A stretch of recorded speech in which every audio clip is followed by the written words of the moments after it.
통상 수사의 경우에 수사의 착수, 그다음에 진행, 그다음에 종결하게 되죠. 그런데 이 중에서 수사의 착수와 진행은 통상 뭐 경찰이나 검찰이나 아무나 지금까지 해왔습니다. 다만 수사 종결권은 검찰에서만 행사를 해왔습니다. 그래서 수사를 종결함과 동시에 기소를 할지 불기소를 할지 이렇게 결정하도록 되어 있었기 때문에 검찰에만 있던 수사 종결권 이것을 경찰에게 부여하면서 이것을 1차 수사 종결권이라고 지금 하고 있습니다. 자, 이 부분 만약에 경찰에게 1차적인 수사 종결권을 부여하게 된다면은 지금까지 어떤 수사 관행과는 좀 다른 관행이라든지 이런 게 또 변화가 있을 것 같은데, 자, 이와 더불어서 함께 자, 경찰에 대한 1차적 수사 종결권 부여한 것에 대해서 두 분은 어떻게 생각하는지 여쭤보겠습니다. 자, 먼저 우리 박 변호사님 어떻습니까? 사실 그 수사 종결에 예. 기소가 된다고 하면 검찰 수사와 그 재판을 거치기 때문에 크게 문제는 되지 않을 것 같습니다. 다만 경찰 단계에서 이제 그 불송치가 되는 경우에는 이에 대해서 당사자가 이의를 할 수가 있고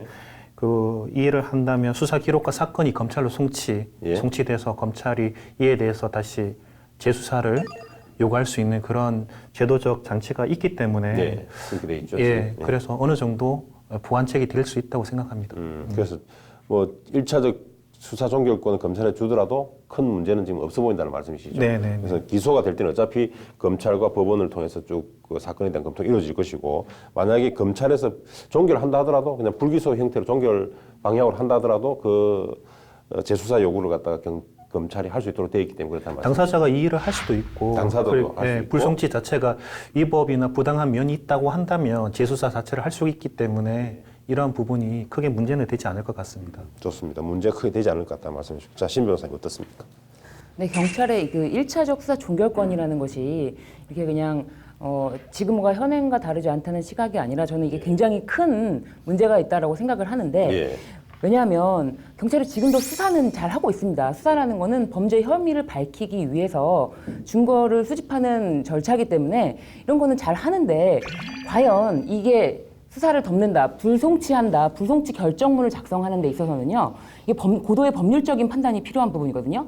사실 무죄 판결문 쓰는 것도 법원에서는 굉장히 엄청난 이 사법적인 판단이 필요한 부분입니다. 근데 이 무죄 판결문보다 불송치가 되는 것은 더 좋은데, 더 큰 이익을 얻을 수 있는데, 이거에 대해서 뭐 개인적인 법익 침해에 대해서는 이것이 과연 범죄 혐의가 있다 없다 판단하는 거는 간단하다고 할 수 있습니다, 비교적. 근데 경제범죄라든지 이런 것도 1차적으로 이거를 바로 이 범죄 일람표만 해도 굉장히 많은데 이런 것에 대해서 낱낱이 구성 요건의 해당성을 보고 없는지 있는지에 대해서 다 위법성 책임까지 경찰이 1차적으로 판단을 지금 할 수 있는 사법 경찰 그 시스템이 과연 인프라가 구축이 되어 있는지 굉장히 의문이고요. 그리고 말씀하신 것처럼 이의를 신청할 수 있다라고 했는데 만약에 불송치 결정을 했으면 이의 신청을 할 수 있다, 경찰서장에게.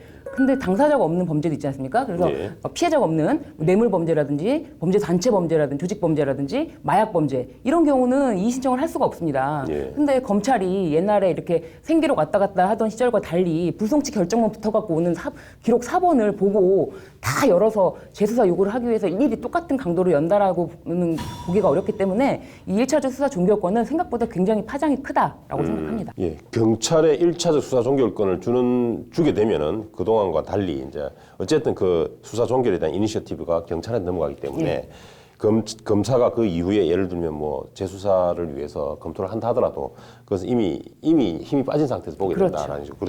그래서 결국은 그 경찰의 어떤 수사 인력, 그다음에 수사 그 역량 이런 걸 볼 때에 결국 또 많은 부작용이 예상된다 이런 취지로 말씀하시는 거죠. 예, 좋습니다. 지금 검경 수사권 조정에 대해 말씀 나누고 있는데 우리 정부에서 내놓은 조정 합의문 이 발표를 두고 경찰에서는 수사와 기소의 분리, 이것은 이제 사법 민주화의 어떤 원리가 작동하는 그런 형태로 선진 수사 구조로 변화시키고자 하는 그런 데 큰 의미가 있다고 하면서 이렇게 환영을 하고 있습니다만 검찰은 별도의 어떤 입장을 내놓고 있지는 않습니다. 자, 우선 우리가 보면 이 정부가 이 합의문만 본다면은 경찰의 어떤 손을 좀 들어준 것이 아닌가라는 생각을 할 수가 있습니다.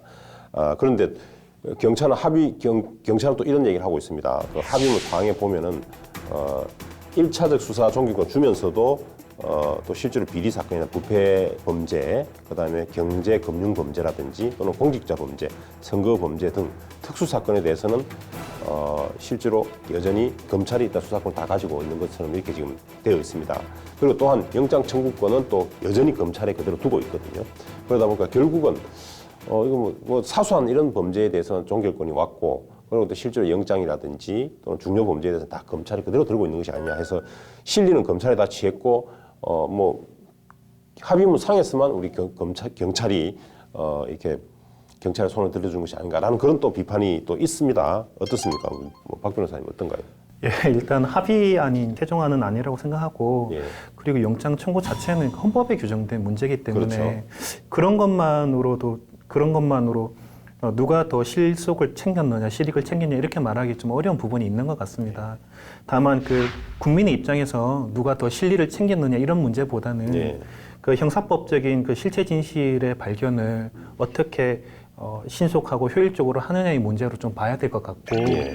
검찰 주도의 그 형사사법 시스템 구조 자체를 좀 바꾸는 의미로 지금 이해를 해야 되지 않을까라고 생각합니다. 근데 이게 아직 거기까지 말씀드리긴 좀 조심스럽지만 그래도 저는 이 부분에 경찰이 실리를 챙겼다라기보다는 이 수사 종결권이 경찰한테 넘어갔다라는 점에 대해서 일차적이나마 넘어갔다는 점에 대해서는 굉장히 문제가 심각하고 이 부분에 대해서는 전면적으로 재검토를 해야 된다. 이 합의문을 네. 이 상태로는 안 된다라는 게 제 입장입니다.